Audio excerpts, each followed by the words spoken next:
commercials. The best time of the year is here, and it's all about the NFL and the sweet offers from DraftKings Sportsbook, an official sports betting partner of the NFL. New customers can pocket $200 in bonus bets instantly when you bet just $5 on any NFL game. There are all kinds of ways to get in on the action. Same game parlays, props, live betting, and so much more. And now, DraftKings is hooking everyone up with game day greatness. All customers can take advantage of 2 new offers every single game day this September. Check the app to see what you get. Download the DraftKings Sportsbook app now and use code 1290WILDCAT to sign up. New customers can take home $200 in bonus bets instantly just for betting $5. That's code 1290WILDCAT, only on DraftKings Sportsbook.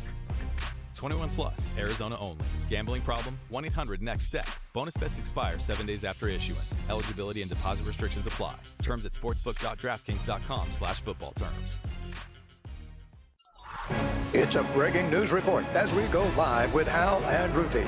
Thanks, Bob. Goodfellas is buying back AC units. Yes, and that means everyone saves big on a new AC. There you have it. Goodfellas doing good things.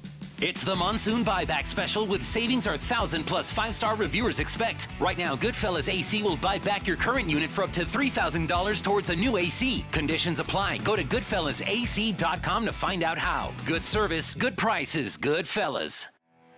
Wildcat fans, Taco Bell is a proud sponsor of Arizona Athletics and has a great deal for you. Visit any Southern Arizona Taco Bell restaurant and buy any combo or value box and get 2 Arizona football game tickets for the price of 1. Receipt required for redemption at the McHale ticket office. Taco Bell is locally owned and operated and is looking forward to serving Wildcat fans. Bear down and live Moss.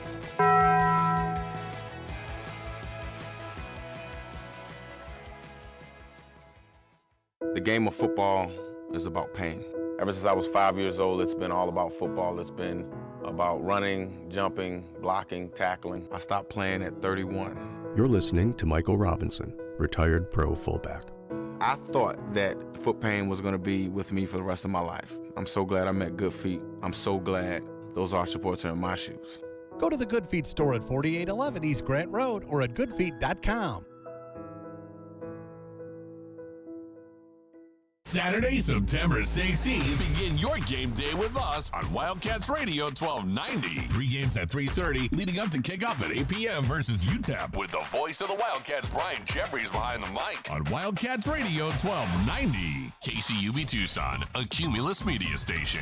We are the sports station that Tucson turns to for all the latest news when it comes to Arizona football, along with Arizona football play-by-play. We are Wildcats Radio 1290.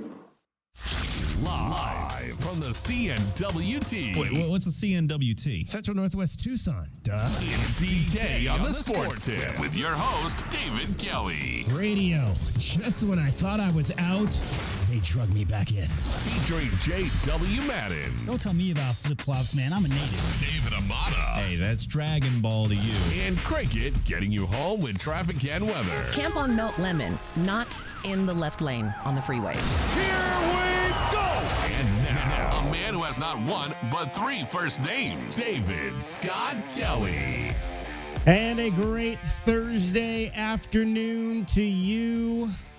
The NFL week begins tonight. Week 2, Thursday Night Football. You can hear it right here on Wildcats Radio 1290. The Norsemen, the Minnesota Vikings, travel to the city of brotherly love to take on the defending NFC champion, Philadelphia Eagles. Jalen Hurts. I went to Philadelphia. Some of you may know, most of you probably don't, but my father was born in Philadelphia and lives in suburban Philadelphia, which we refer to as South Jersey. And so I went to Philadelphia for Christmas 2 years ago, Christmas 2021. So that would have been, I think, Jalen's first season, because I think this is his 3rd year, if I'm not mistaken. And again, Philadelphia is a hard football, well, really sports town. I mean, it's a hard sports town. And they were about ready to run this kid out of Philadelphia at the end of the 2021 season. I mean, if you turned on any of the sports talk radio stations, Fanatic, WIP, I mean, it was like Jalen Hurts is not an NFL quarterback. Jalen, why did we draft this guy? He's not the answer. Blah, blah, blah, blah, blah. I'm like, wow. I wasn't convinced either. I'm like, I watched a few games in 2021. I'm like, I don't know. He doesn't fit my prototype of a quarterback. He's a little bit short. I like my quarterbacks tall.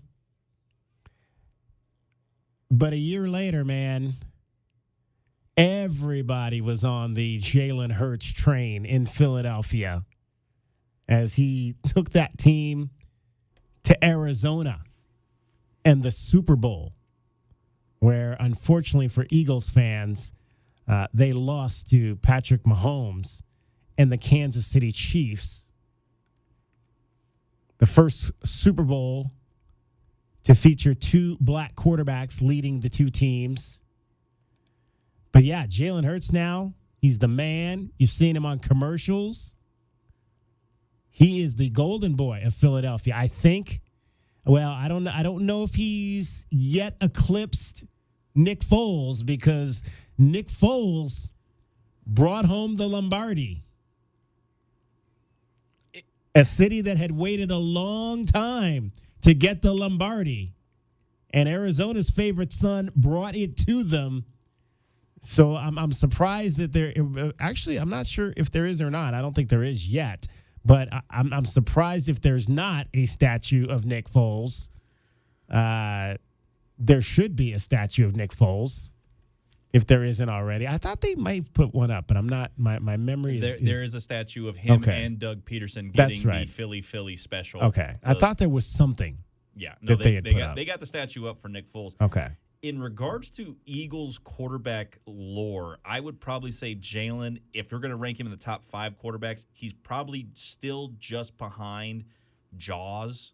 Jaworski is beloved in that city for the sheer fact that he... What about Randall Cunningham? Well, that's what I mean. Randall Cunningham, Jaws, and then Foles probably up in the top 3. And then Jalen probably has at least surpassed Donovan at the very least. I know Donovan has... Really? You think he's surpassed Donovan? Donovan did not have a lot of love between himself and the city of Philadelphia. Let's never forget, the Eagles disowned him as soon as the arguments between him and T.O. started arising. And then when he went to go play for Washington, that pretty much sealed his fate. He was no longer a member of Philadelphia's finest.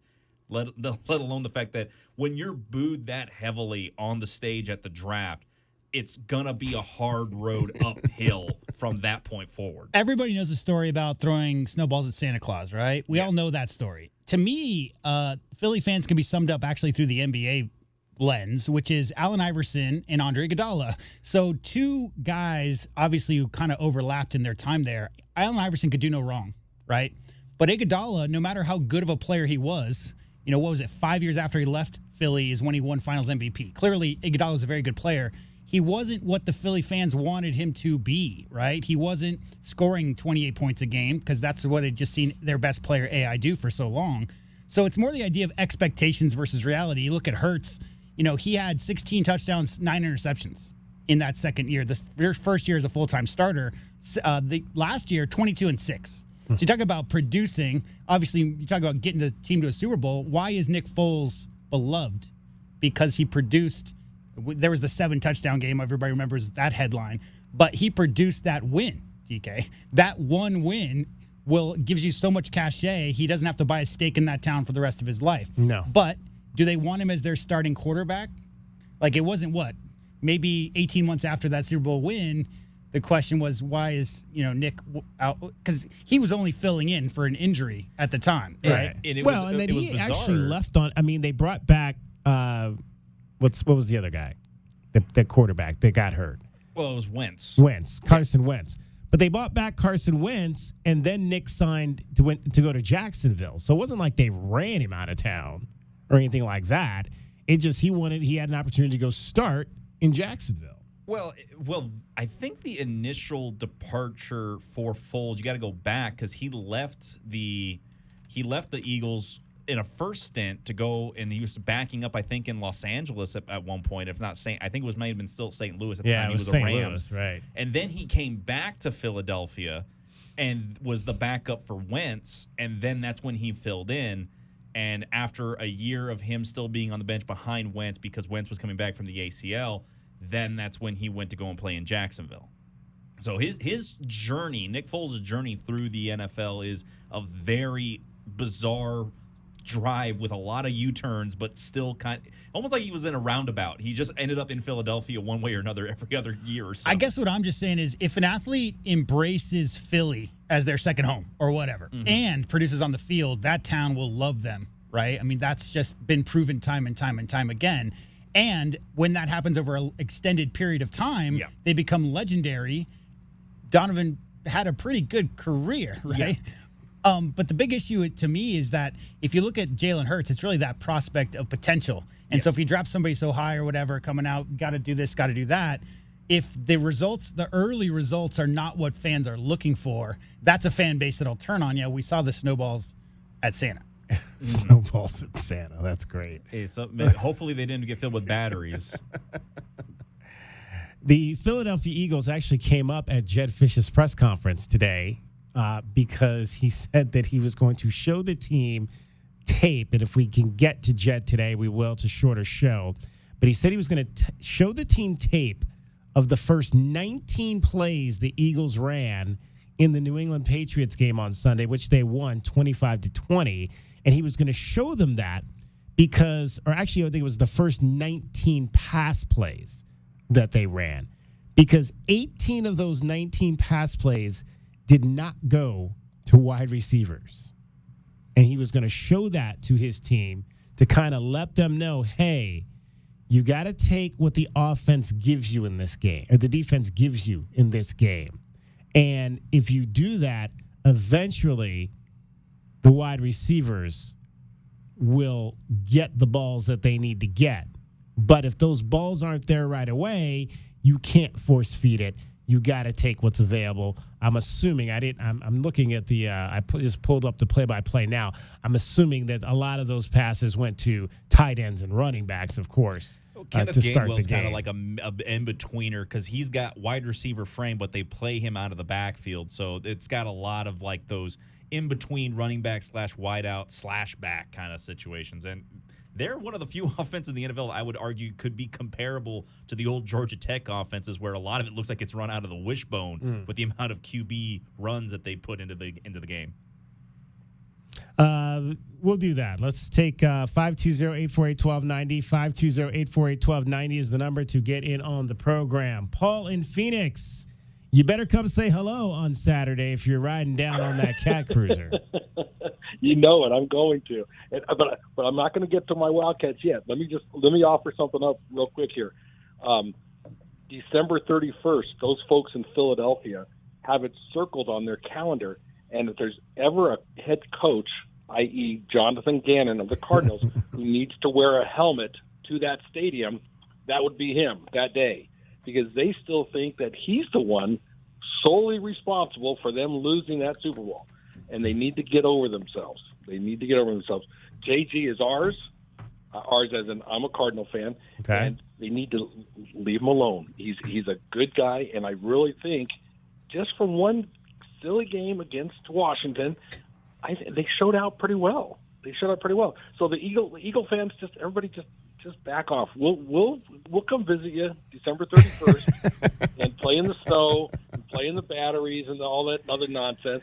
And hopefully Jonathan he'll have security by him because he'll need it probably. Those fans, and it'll be very interesting. They might not even have to play any of their starters December 31st against the Cardinals. You never know.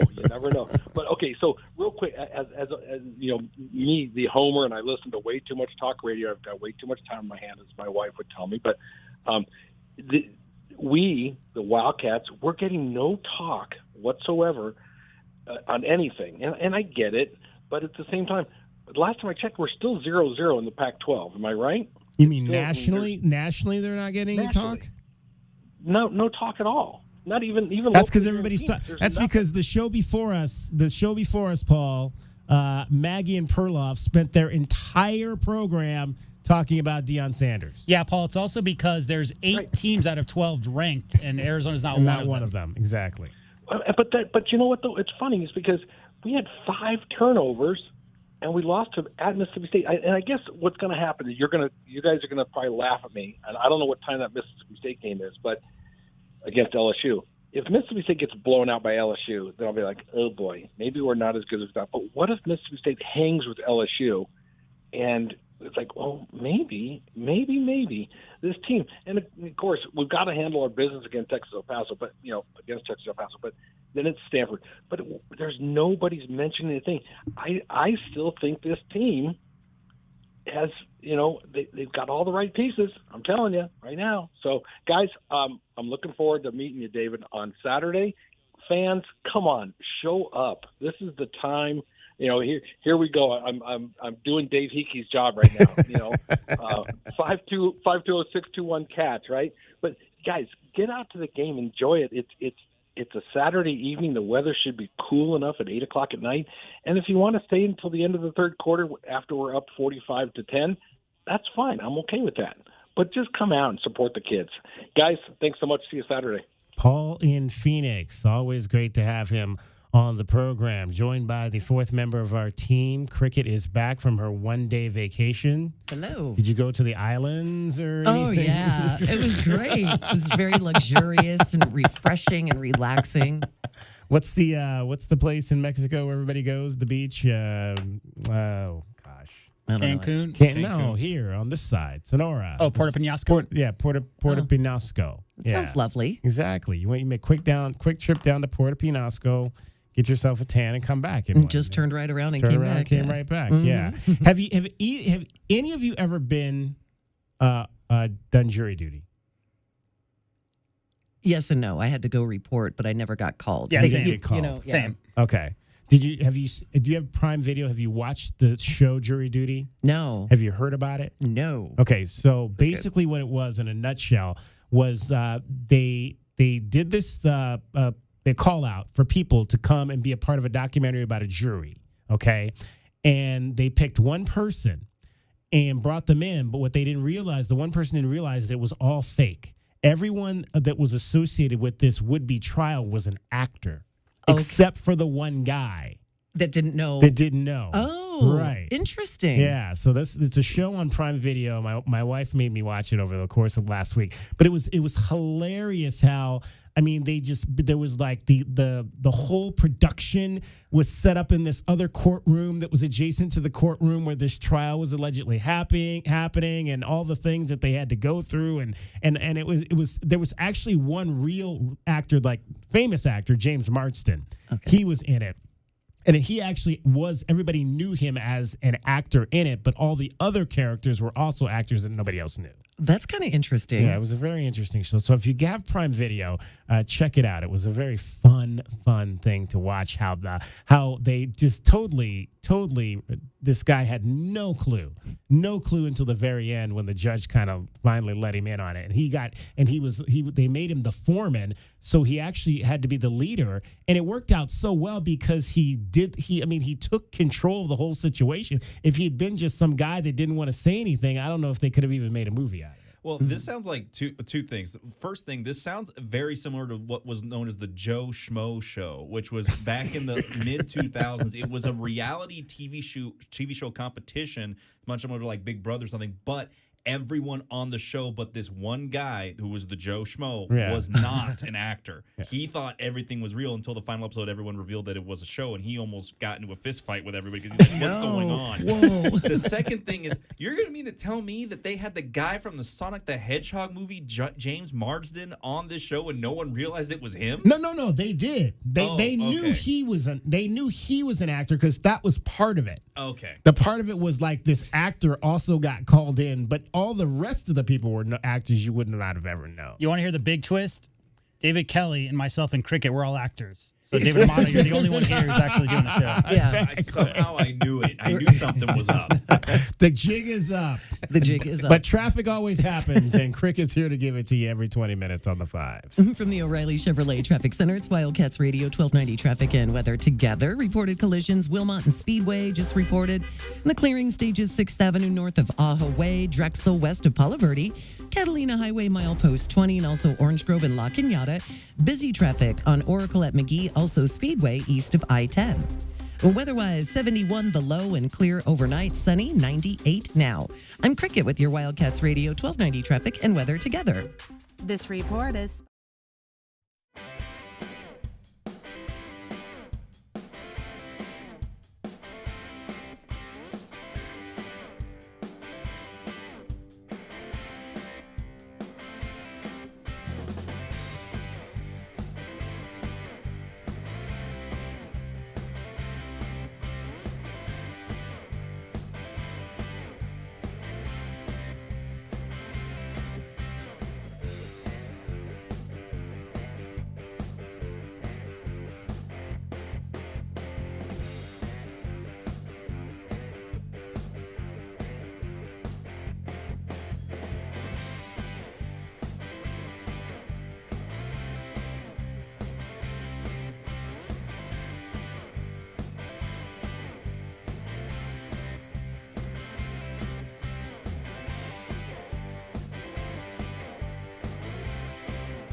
Conference before the Wildcats take on the UTEP Miners on Saturday. Arizona head coach Jed Fish said that the major focus for the defense is going to be bringing down the UTEP ball carriers before they can do any extra damage in the open field.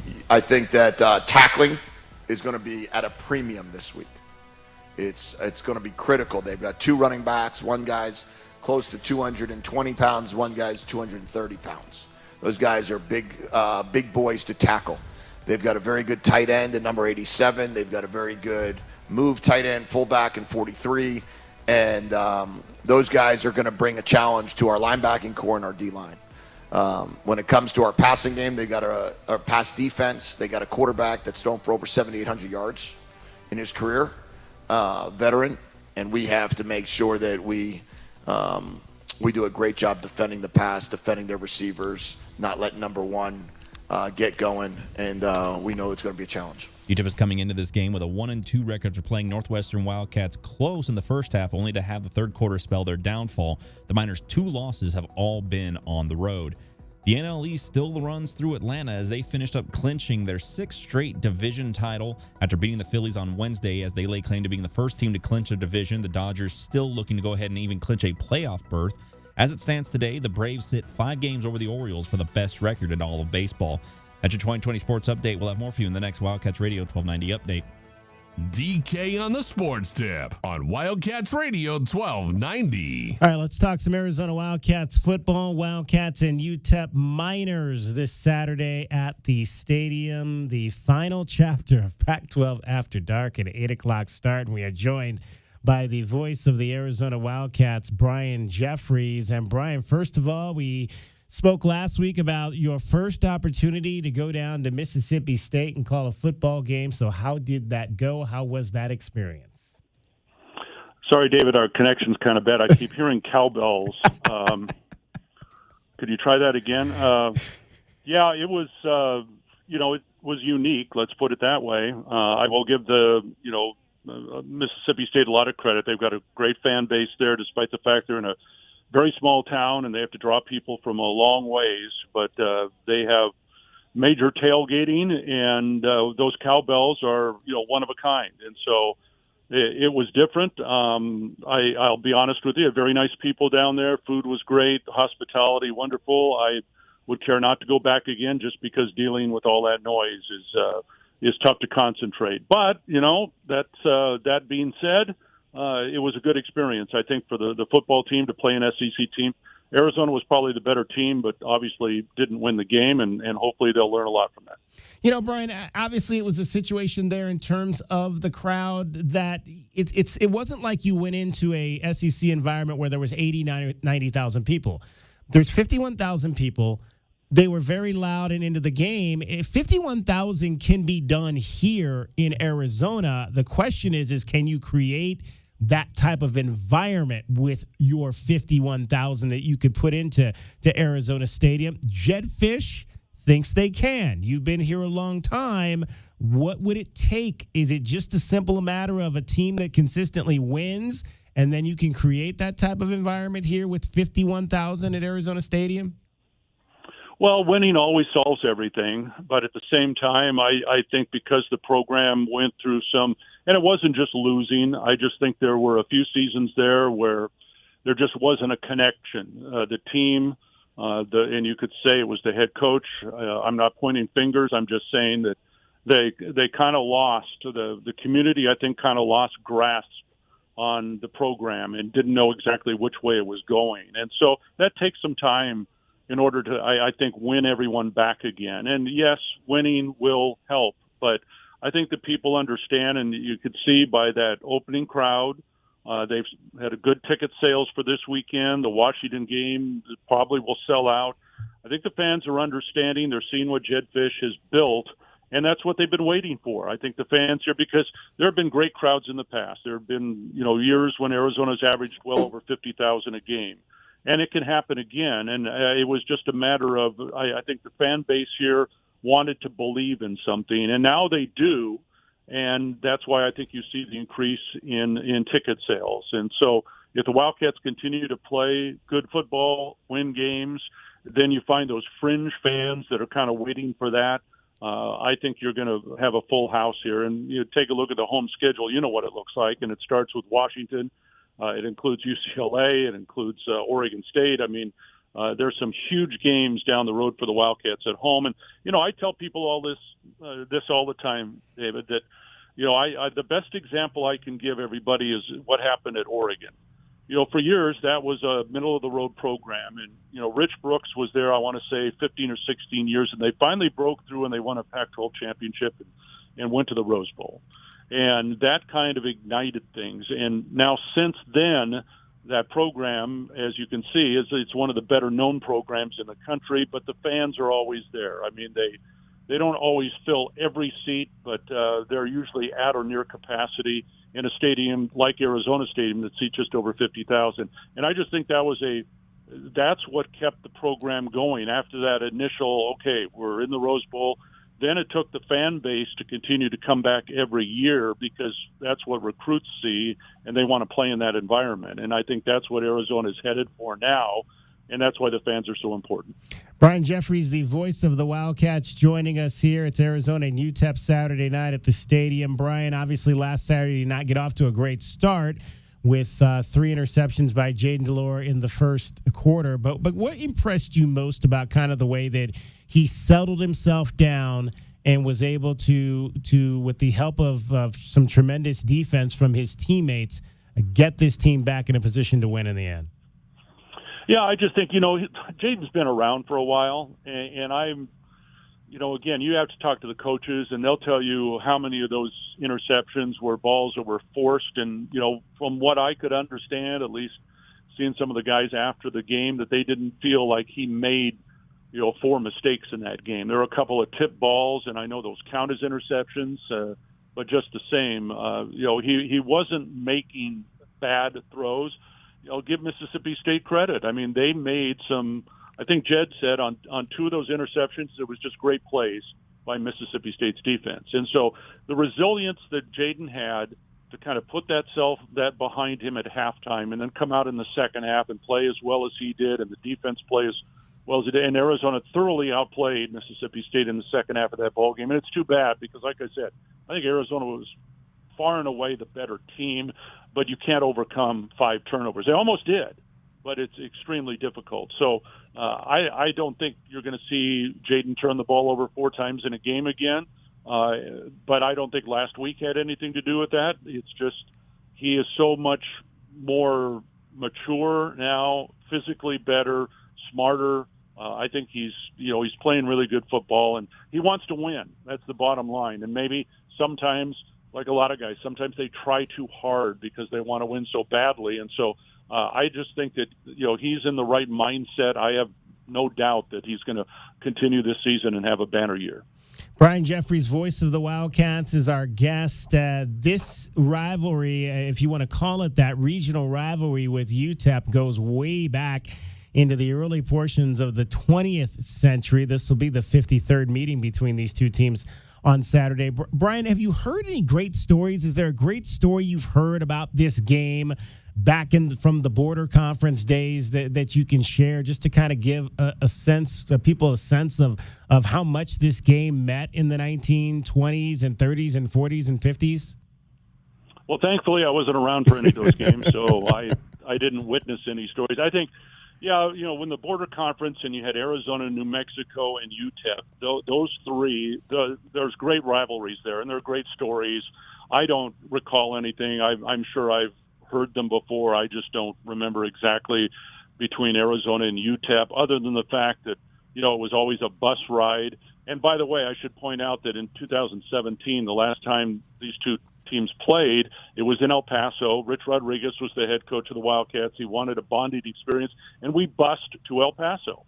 And halfway there, stopped at a rest stop. Everybody piled off the buses, and we had lunch at a rest stop somewhere between Tucson and El Paso. And so, to me, that's the type of stories when you talk about a rivalry that you always remember. But it was a historic rivalry. And then when Arizona went into the Pac-10 at the time, things kind of faded, which you'd understand. And I'm glad that the Miners are back on the schedule, and you'll hope something like that continues. I think anytime you can play a regional team it benefits both sides. And so it's one for the history books, like you said, and I'm glad to see them coming back. All right, I might bring you down a little bit with this next question, Brian, because you mentioned Rose Bowl a few moments ago, and for the first time, it kind of clicked for me that's no longer going to be the goal. And when you come to a Pac-10, Pac-12 university, that's one of the first things they teach you about your football program is the end goal is to get to the Rose Bowl. And I think for the first time, it struck me that I don't know what the end goal is going to be moving forward when we get to the Big 12. What's that one thing that we're going to be able to look forward to? I mean, I've been in so many. I mean, even in the old workout facility at McHale Center. I mean, it was written up on the roll. Get to the Rose Bowl, and same thing at the school I went to in downtown Los Angeles. What's going to be that thing you think that kind of is that we can, as new Big 12, we can hang our hats on to look forward to being at the end of the season? Well, I think as we all realize, David, college football is changing, and it's almost changing by the week and month. And I think in a couple of years it's going to change more. In 10 years from now, I think there's going to be drastic changes. And the bowl games, in terms of what we've always looked at as bowl games, I think has already changed to some extent, because the Rose Bowl is now part of the playoff system. And so I think the goal now is to win a conference championship. And so when Arizona goes to the Big 12, that's the goal now, is to win the Big 12 championship. And whatever bowl game you end up there, you should be in one of the premier bowls if you win a major college championship. That's going to be it. But then the next goal beyond that now with the expanded playoffs is, guess what? You want to be a playoff team. So that's going to be next. So when it gets to 12 or 16, whatever they end up, and like I said, I think it's going to change. There you go. That's the ultimate goal now. And unfortunately, the tradition of the Rose Bowl is going away before Arizona could get there. And even if the Pac-12 would have survived, so the Rose Bowl this year is part of the playoffs, and it's in that rotation. And so you weren't guaranteed that anymore. So I would say Big 12 championship, that's number one. Number two is make the college football playoffs. Have a chance to win a national championship. Because if we see the continued evolution of college football, I think that's what it's going to become. It's going to become a playoff, and there's going to be that one team at the end that's going to win it all. The road to Dallas. We'll see how that sounds over the next several years. Brian, appreciate you taking some time to join us. Have a great call on Saturday night. All right. Thanks, David. See ya. Brian Jeffries, the voice of the Arizona Wildcats. He calls the games with Lamont Lovett and Dana Cooper right here on Wildcats Radio 1290 and the Arizona Wildcats Radio Network. Getting you home every 20 minutes on the fives with your traffic and your weather. Here's Cricket. From the O'Reilly Chevrolet Traffic Center, it's Wildcats Radio 1290 traffic and weather together. We've got reported collisions, Wilmot and Speedway Boulevard in Wilmot, 6th Avenue north of Ajo Way, Catalina Highway at milepost 20, also Orange Grove and La Cunada clearing. Some areas for some busy traffic this afternoon, Grant and Campbell, Grant at I-10, Speedway at I-10, Ajo and 12th Avenue and Ajo and Mission. Weather-wise, overnight tonight, clear in 71, sunny and 98 now. I'm Cricket with your Wildcats Radio 1290 traffic and weather together. This report is sponsored by eBay Motors.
Radio 1290.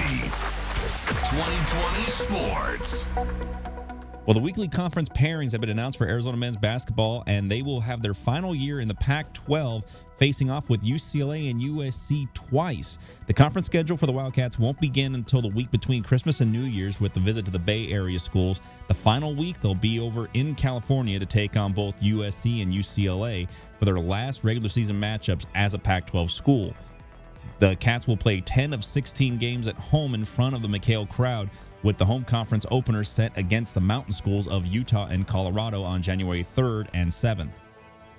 Well, it looks like the battle for Colorado is going to be a lot more heated than initially expected. Colorado State coach Jay Norville took a shot at Colorado coach Deion Sanders, saying that he takes his hat and glasses off when speaking to, quote, grown-ups. Sanders wore a hat during the Buffalo's postgame press conference in Week 1, sunglasses in Week 2 media availability, and it seems that word about those comments got back to Coach Prime. Yes, sir. I'm minding my own business, watching some film, trying to get ready, trying to get out here and be the best coach I could be. And I look up and I read some bull junk that Dan said about us. Talk to us. Once again, talk to us. Why would you want to talk about us when we don't talk about nobody? All we do is go out here, work our butts up, and do our job on Saturday. But when they give us ammunition, they done messed around and made it what? It was just going to be a good game. They done messed around and made it. It was going to be a great test, a battle of Colorado, but they done messed around and made it. As it's listed right now, Colorado is listed at 3-touchdown favorite over the Rams of CSU. That's your 2020 Sports Update. We'll have more for you here on Wildcats Radio 1290. DK on the Sports Tip on Wildcats Radio 1290. College game day is going to Boulder this week as the hype train for Colorado football continues. They used to play that game in Denver, but I guess, with Colorado being who they are now, they moved that game back to Boulder. They had 800 media passes for that contest last week against Nebraska that they gave out for a sellout. It is working right now. It is working right now in Boulder for Coach Prime and his Buffaloes. You know what time it is right now? It is time for the Miller Lite Pigskin Challenge. Every Thursday afternoon, you've got a chance to compete against me in the Miller Lite Pigskin Challenge. Right now, if you are caller number 5 to 520-848-1290, 520-848-1290, you can win money this week by placing a bet on the right team. When we get caller number 5, I'll let you know what game that is. The pot this week is up to $50. $50 because I won last week against John Bailina. That's right. I won because I picked the Packers and he picked the Bears. And so it starts at $25, courtesy of Miller Lite, a $25 gift card, courtesy of Miller Lite. If I win, it rolls over. So this week it's $50. If I win again this week, it'll roll over again next week to week 3 and be $75. Caller number 5 right now, 520-848-1290. 520-848-1290 has a chance to go against me in the Miller Lite Pigskin Challenge. And we've got some interesting games here on this schedule this week. Dragon Ball, as you can see, J-Dub in there taking the calls for us. I kind of wanted to maybe pick the Browns and the Steelers because that's our rivalry. It's our rivalry week here, but I didn't want, I didn't want you to be upset because your Steelers were going to get pounded this weekend. Well, not only that, but I don't think it also works for the sake of the promotion because we want to make sure we get the winner out by Monday. So having to wait till Monday night, it doesn't work out in that regard. But needless to say, with the Browns and Steelers game, yeah, there will be some hard feelings potentially, but we'll be adults about it. We'll deal with it like grown-ups. What's it called again? Acrisure Stadium? Acrisure Stadium. Acrisure Stadium. What is Acrisure exactly? It is an insurance company. Insurance company. Never heard of it. but I'm sure it's great for all those people in Western Pennsylvania that need like insurance. A Midwest thing. I'm not sure This myself. is the first of 2 weeks that we get 2 Monday night games. We get the Saints and the Panthers. That'll actually be a 4:15 start on Monday night, and then you've got the Browns and the Steelers at 5:15. I'm glad that's the late game because we'll be done at 6. I could actually get to seeing it right around halftime, so I'll get to see the second half of that game on Monday night. And we All won't right. have that game here. Reminder that the Mondays will be the Jedfish Coaches That's right, show Jetfish. here. So we do not have Monday night football on our station. We have Sunday night, Thursday night, and Sunday morning when the games go overseas in October. All right. I think we have caller number 5, Gary Henry. You are on Wildcats Radio, 1290 DK on the Sports Tip. How are you, Gary? I'm doing great. How you doing, David? I'm doing very good. Gary, where are you from originally? Tucson. You are. I was born at St. Mary's Hospital. Oh, born and raised here in Tucson at St. Mary's Hospital. Okay, so who is your NFL team? It would be the Cardinals. You're a Cardinals fan. Okay, well we're not playing the Cardinals this week, but let me ask you how you feel about the team. And okay, so we had a question. I'm going to ask you the question of the day we had the other day. How many games do you think the Cardinals are going to win this season? Less than 5. Less than 5. Okay, so that you were right in line. The answer was 4 or less was what most people had to say. Okay, Gary, this is how this is going to work. We're playing for a $50 gift card, courtesy of Miller Lite, because there was no winner last week. I'm going to pick the game. You get to pick the team you want in the game, and I'll take the other team. Sounds good? Okay. All right. Perfect. This week's game in Week 10 begins at 10 a.m. and features a pair of rookie quarterbacks. We've got the Indianapolis Colts and Anthony Richardson versus C.J. Stroud and the Houston Texans live from NRG Stadium in Houston, Texas. The Texans are a 1-point favorite at the moment. Which team are you taking between the Colts and the Texans? I'm going to go with Anthony Richardson and the Titans. Or the Colts. Yeah. I wanted the Titans. Can it be the Titans instead? It's the Texans, not the Titans. The Titans left Houston as the old Oilers, and they moved to Tennessee. So you're taking. Right. So I do want the Colts. So. Okay, so you want Anthony Richardson and the Colts. Yeah. Okay, all right. Any thoughts on why you made that decision?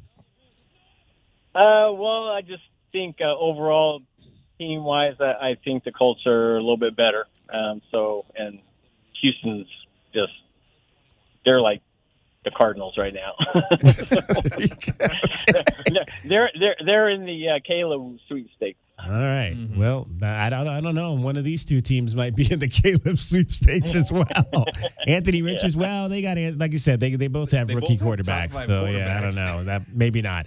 Anthony Richardson last week, 10 carries, 40 yards, and a touchdown. Michael Pittman Jr. for the Colts had 8 catches with 97 yards and a touchdown. C.J. Stroud for the Texans threw for 242 yards. Okay, so here's how it's going to work now, Gary. You've got the Colts.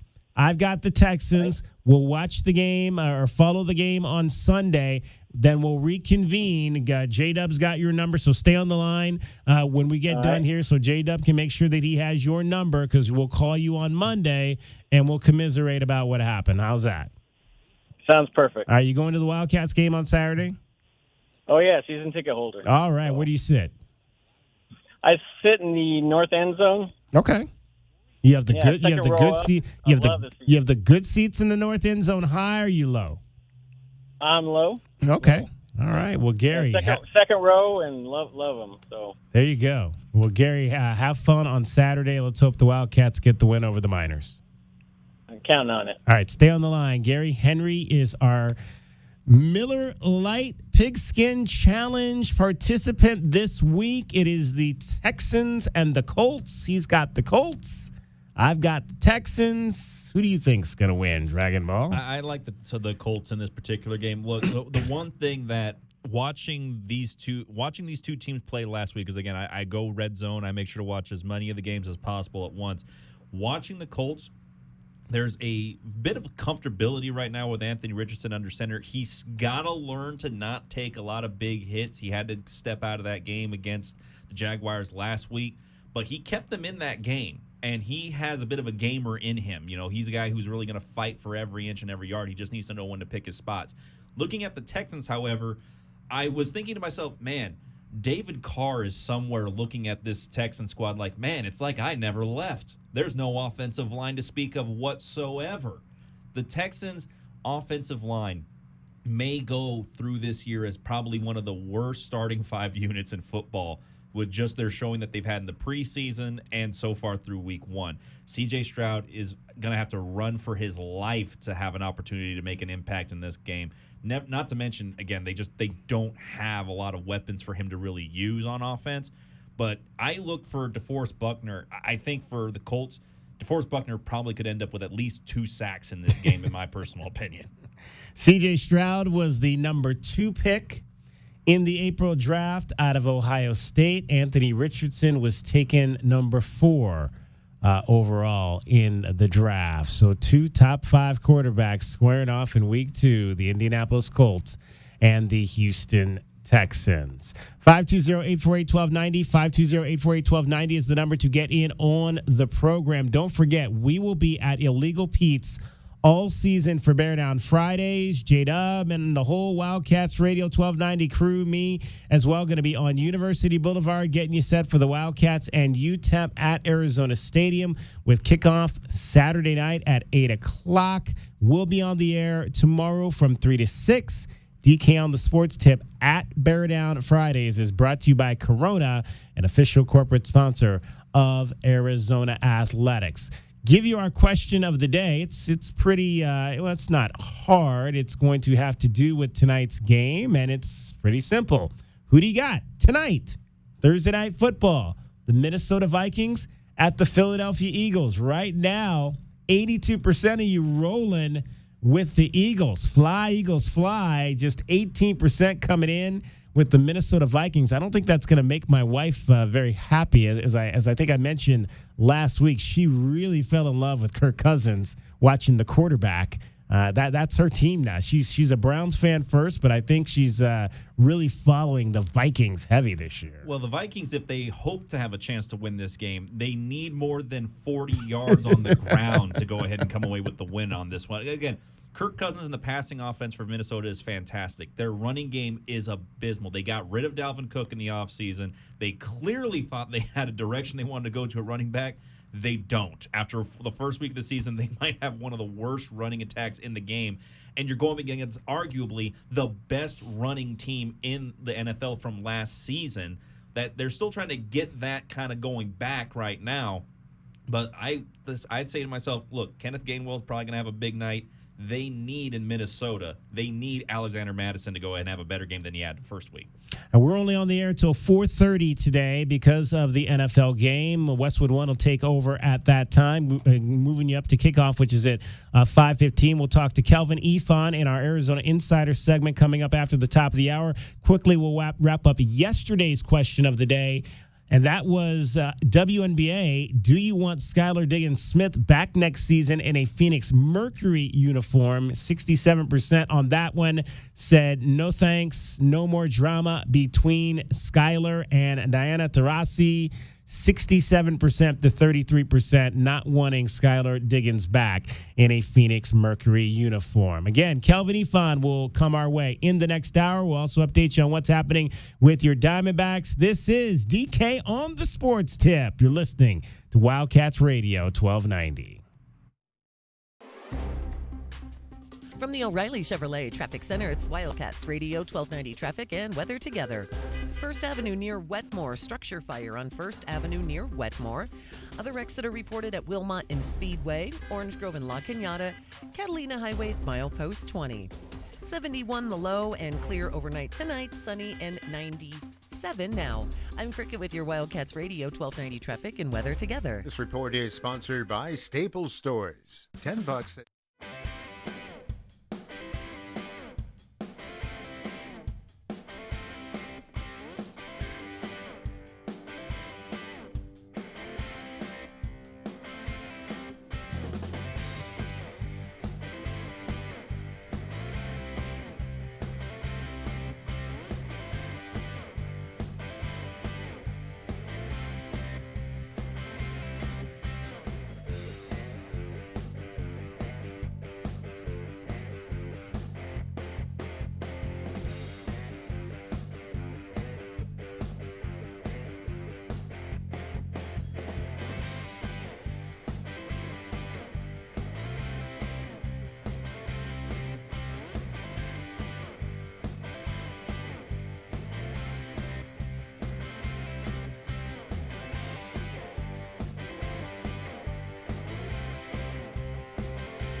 out to Australia for the NHL's Global Series this weekend. The team will play 2 preseason games at Rode Laver Arena there in Melbourne, and Coyotes skater Lawson Krause says that he's really looking forward to the trip as a team-building exercise. We've kind of turned it into a team-building trip now, so it'll be good for the players, especially on our team. We've had obviously a bunch of new signings and additions in the offseason, so to be able to have this opportunity to go over as a full team and really start that bonding right away. You know, we're starting before, the regular other NHL teams training camp starts. So to have that ability to go over as a team and get to know the new guys and bond together is going to be obviously something that we can use to our advantage. All of those preseason games will be played against the Los Angeles Kings.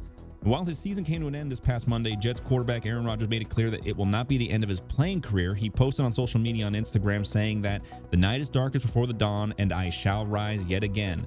The former MVP said he was, quote, heartbroken with the results of his MRI, but he'll begin his journey back to the field soon. No date has been listed for his surgery. That's your 2020 sports update. We'll have more for you on Wildcats Radio 1290.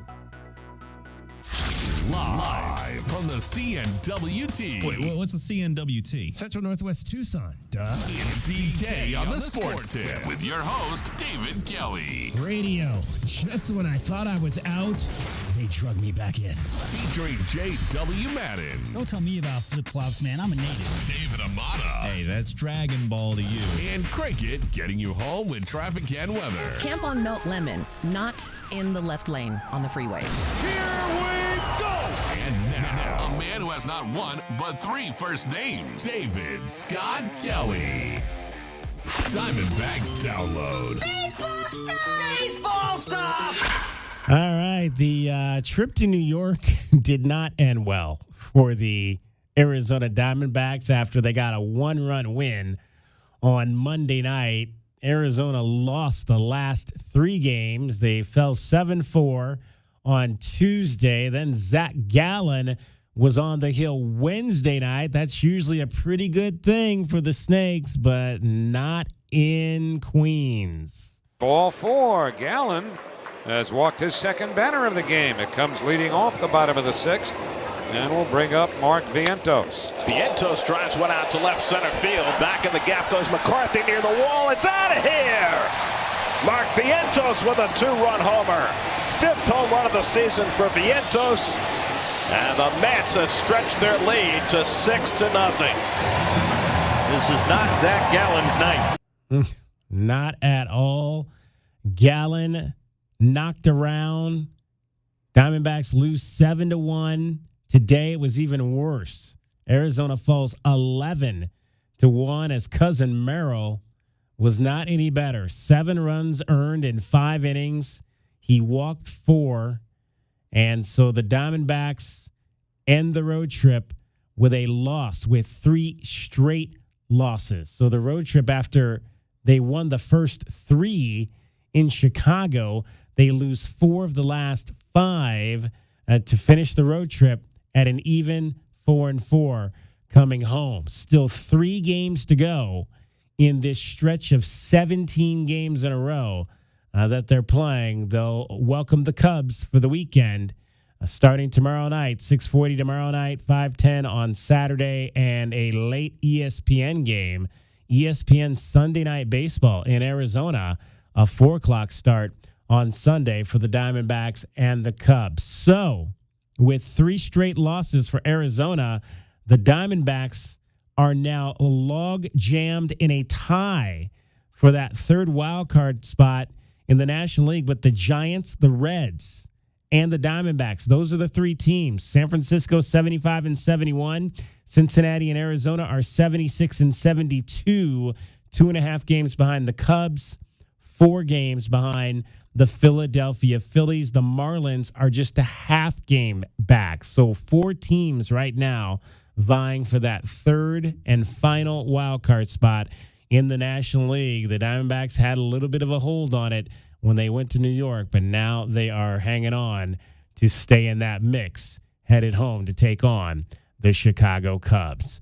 520-848-1290, 520-848-1290. Again, a shortened show today because of the NFL. We'll take it to 4:30. Kelvin Ifan going to be joining us shortly. Arizona volleyball playing tonight at home to start off the Wildcat Classic. Want you to hear a little bit from the head coach of the Arizona Wildcat volleyball team. Her name is Sharita Stubbs, as they come back from a trip to Wisconsin where they got swept by both the number 1 ranked Badgers and the Miami Hurricanes. Sorry. So we didn't talk after the second game of the weekend. Thank you. I don't usually call on getaway days, but I figured you probably didn't want to talk.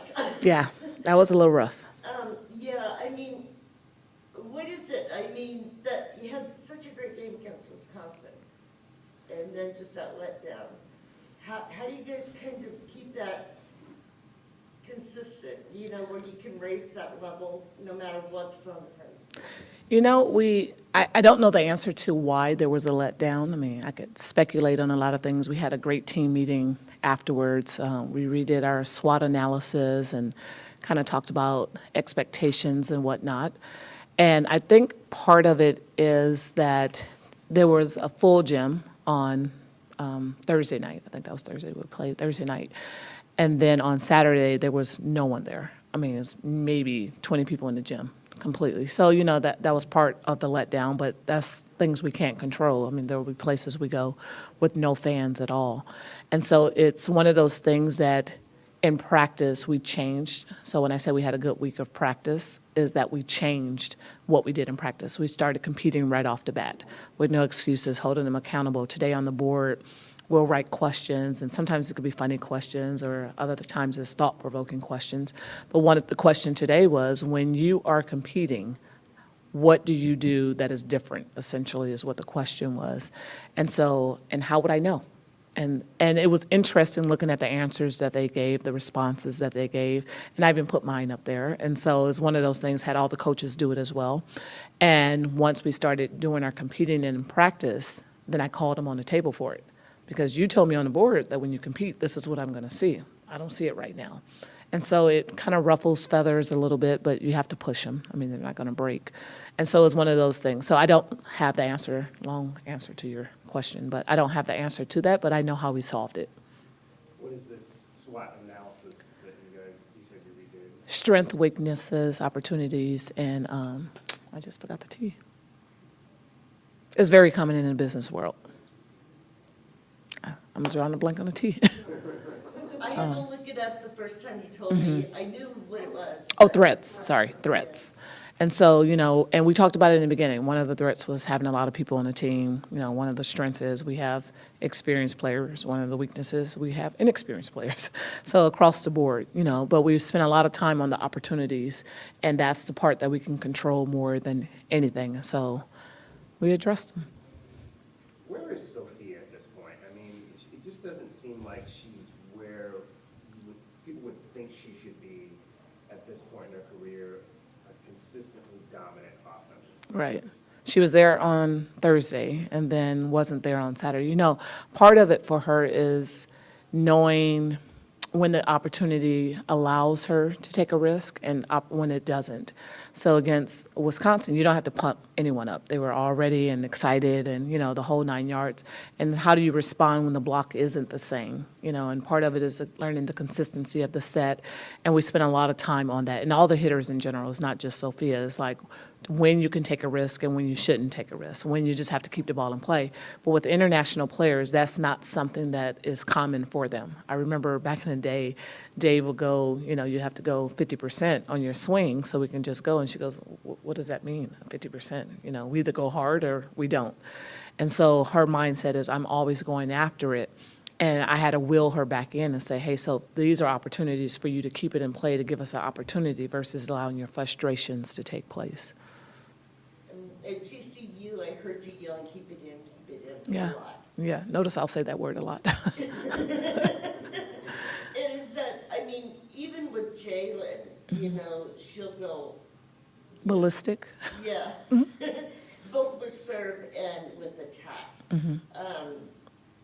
And it's what is it about them, do you think, that pushes them to do that when they know at some points they just need to keep Playing with their emotions versus with their brain. You know, there's situations you can control and there's situations you can't. And so one of the things that we addressed was with our setting, you know, if the set is not always in a consistent spot, which at no level is the set always in a consistent spot, but if it's one time high, one time low, next time in, out, you don't know what's coming. And so every day, every swing is a surprise to them. Yet, they're still have the ability to make the situation better if they play with their brain versus their emotions. And so you can't have throwaway plays. And for them, that's them understanding that piece, and was one of the many things that we addressed this week as well. All right, that is the head coach of your Arizona volleyball team, Rita Stubbs. Wildcats at 3-5 will play tonight against Long Beach State at the Wildcat Classic, which starts at 6 o'clock. All right, Kelvin Ifan going to join us in our Arizona Insiders segment next. This is DK on the Sports Tip. You're listening to Wildcats Radio 1290.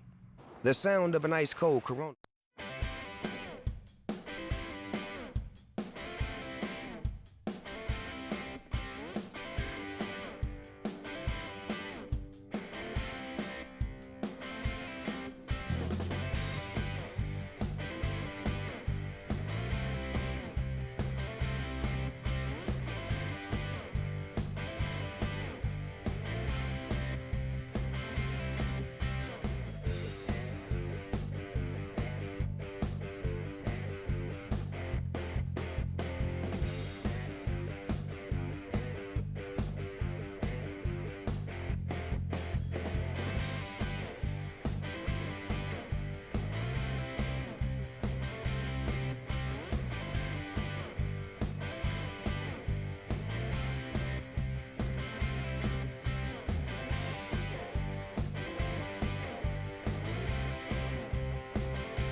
2020 sports.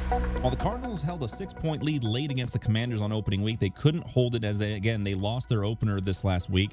Cardinal safety Budda Baker, however, saw that as a way of seeing that this team was willing to scrap and hang on tough against what many would consider a better opponent. Yeah, I mean, I saw a team that that fought real hard, a team that was very physical, little intricate details we could have done better. But overall, I saw a team that wanted to win and a team that fought hard. And, that one slipped away from us, of course. But, that's what we live and we learn, and on to the next week. Arizona faces off with the New York Giants, who have had a number of injury concerns this week, including starting left tackle Andrew Thomas missing yesterday's practice. Well, the early cleanout for the Red Sox begins now as they've officially fired Chief Baseball Officer Chaim Bloom, as the team's owner John Henry said that today is a signal for a new direction for the club. Bloom was hired in 2019, had only been to one postseason run with Boston, and that was where they saw their dreams of a World Series end in the ALCS against the Astros in 2021. That's your 2020 Wildcats Sports Update. We'll have more for you on Wildcats Radio 1290. It's the 5 o'clock hour, and it's time for our Arizona Insiders. Am I late? No, my boy, you're just in time.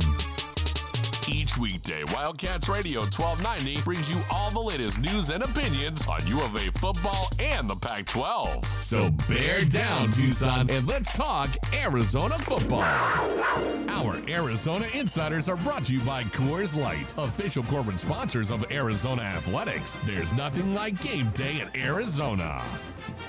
All right, joining us in our Arizona Insider segment today in the 4 o'clock hour, because we've got NFL football coming up for you at the bottom of the hour, is Kelvin Ifan, U of A football class of 1998, and a part of our pregame show, which will be out on the mall this Saturday. Kelvin, the final non-conference game of the season against the UTEP Miners. Give us a sense of kind of how guys approach that final game before Pac-12 and what they want to try to get out of it.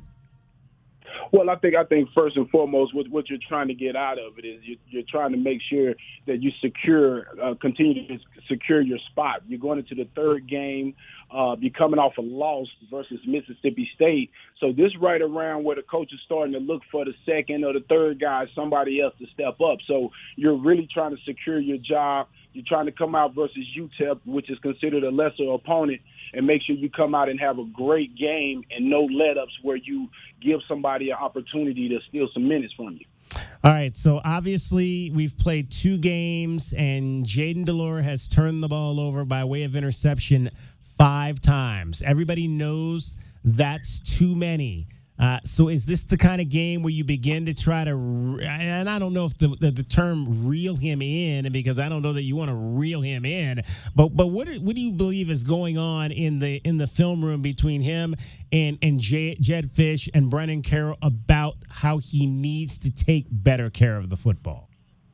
Well, I think the biggest thing what they're doing in there is showing them that there's, open guys. Find the open guy. Take the easier pass. Take the check down sometimes. You don't always have to go for the big play or scramble around and try to throw the big pass. And even taking a run and getting a slide and getting down. I mean, he showed in that first game against NAU that he could take it to the house on a 40-yard run. He tried to truck a guy where I thought that's a good learning lesson where you need to learn to get down before you get into some of those bigger, stronger linebackers in the Pac-12. So I just think it's a thing about being smarter and just taking what the defense give you instead of always trying to make the big play. You know, one of the things that I want you to maybe speak to the folks about this, Kelvin, we talked a little bit about it Tuesday. You brought it up, was kind of like the spacing sometimes that we're seeing from the receivers and the running backs kind of towards the sideline, and how maybe they get a little bit too close to the sideline. They need to be more aware of where they are so that when they do catch balls near the boundary, they still have some field to work with to try to get run after the catch. Yeah, that's real important. I've seen it a lot with the running backs, a lot of time with the receivers. Sometimes the way the route is ran, it runs you out of bounds, so they have to practice the drag toe where they're trying to put the two toes in like the NFL when you really only need one. But for the running backs and the slot receivers, when they run in the bubble routes and the little out routes and the screen plays, you want to make sure that you're at least three yards from that sideline, so when you catch the ball that you can either go inside, you can go straight, or you still have the sideline to run. A lot of times what I'm noticing is that the guys are catching it right on the sideline and basically getting pushed out or stepping out of bounds when you want enough room where you can put your foot into the turf and get up that field north and south and try to make a play and get some more yards. Kelvin Ifan joining us, our Arizona Insiders segment. It's brought to you by Coors Light. Coors Light. There's nothing like game day at Arizona. Coors Light, an official corporate sponsor of Arizona Athletics. You mentioned the running backs and pass catching, and there was a couple of plays in that ball game on Saturday that I really loved in terms of Jonah Coleman and catching the ball out of the backfield. And what I kind of took away from these two plays, Kelvin, was one, Jaden has time this year. He's gotten some really nice pockets. The offensive line is giving him that time to throw the ball, and he's not rushing it to his running backs on some of those passes. And there was, in particular, a 3rd and 8 and a 3rd and 9. Both times he went to Jonah Coleman to get the first downs, but both times he had time where he was able to allow Jonah Coleman to get deep into his route so that when he got the ball, he was almost at the first down marker and was able, like we said, to get some extra yards after past the first down marker. Yeah, so basically that's what I was talking about the check downs. And I think if he, with Jonah Coleman and Michael Wiley and DJ Williams, even Speedy Luke, all those guys catch the ball well out of the backfield. You've seen the setup for the play for Speedy Luke to catch the wheel route. He got a little too close to the sideline on that one as well, right? We ended up going out of bounds. But I just think that the defenses are trying to take away the big play deep ball. They know that Delora, they know that Coach Fish love to make those big plays downfield, the T-Mac and the Cowing. Last year we had Singer, so we love to make the big plays if you go back and watch film from last year and from this year. So most of the defenses are going to be just dropping 7, deep 7, trying to take away that big play, trying to force Arizona to matriculate the ball up the field. So, again, hitting those running backs out of that backfield. And what I thought Delora did well, that's where I was going. What I thought he did well was he really looked up the field to act like he was going to go deep, and then he checked it down and gave the running back a chance to make plays. I just love to see more of that out of him. I think Coach Fish has the NFL type of view of getting the running backs the ball. Is not necessarily want to get them the ball, running the ball all the time, so you want to get it to them passing as well. I think that they could take some advantages there versus a lot of these linebackers with the skills of our running backs. Well, and it's interesting. He said, if you listen to his press conference today, he talked about how he was going to show the team the first 19 pass plays that the Philadelphia Eagles ran on Sunday in their win over New England, because 18 of those 19 did not go to wide receivers. They went to running backs and tight ends, and just kind of the formula of sometimes you got to take early what the defense has given you in the pass game, and if that's a running back or a tight end, that's where you go to be able to throw the ball to your wide receivers later in the game when you need to. Exactly, and I don't mean to leave out them tight ends, because with the big fella 84 T-Mac Tanner, great receiver. He showed a lot of great things last year, and the same thing with Kenyon. I just think Burnett. I just think, though, what ends up happening with the big-time receivers, we know they want the ball, and a lot of times they get into the quarterback's ear and, say, throw it. I'm open. Just throw it. I'll make something happen. And the quarterback just has to – at the end of the day, the quarterback just has to just calm down and just take the best available play, because I guarantee you, as you just said, If you take that check down to that back, to that tight end, it's going to force guys to have to guard them. It's going to force the defensive coach to have to make an adjustment and cover those guys, end up man-to-man or something like that, and it's going to open up opportunities for those receivers to make even bigger plays. So football is one of those ultimate team games, and I know the guys want to get their stats. I know they have aspirations of getting to the NFL. I know Fish is trying to help these guys get the stats that they need to get to the NFL. But one thing that I can promise them from our 12-1 team is this: if you win, you will get a chance at the NFL. Kelvin Ifan joining us, our Arizona Insider, brought to you by Coors Light. Coors Light is an official corporate sponsor of Arizona Athletics. Coors Light, there is nothing like game day in Arizona, and we will have game day again on Saturday. 8 o'clock start, a little bit later than we've had this season. Kelvin, what's tough about those late starts for players? Honestly, the sitting around all day watching everybody else play, it's kind of cool. You get to see everybody else play, but the coaches give you a million meetings. I mean, you got walkthroughs. You end up having it seems like you end up having, chalk talk, walkthroughs. It's like practice. I mean, you're just doing a lot. You're on your feet a lot, and seems like instead of the coaches letting you go to the room and take a 3 or 4 hour nap, they don't want that, right? So they just keep scheduling little running back meetings, special teams meetings, offensive meetings, team meetings. So it just starts to be a little bit of a drag. You kind of wish that you could just get in there in the morning, 11 o'clock, 10 o'clock, and just get it going and get it over with. All right, Kelvin, we'll talk to you Saturday out on the mall. Oh, man, I'll see you guys there. Kelvin Ifan, U of A football class of 1998.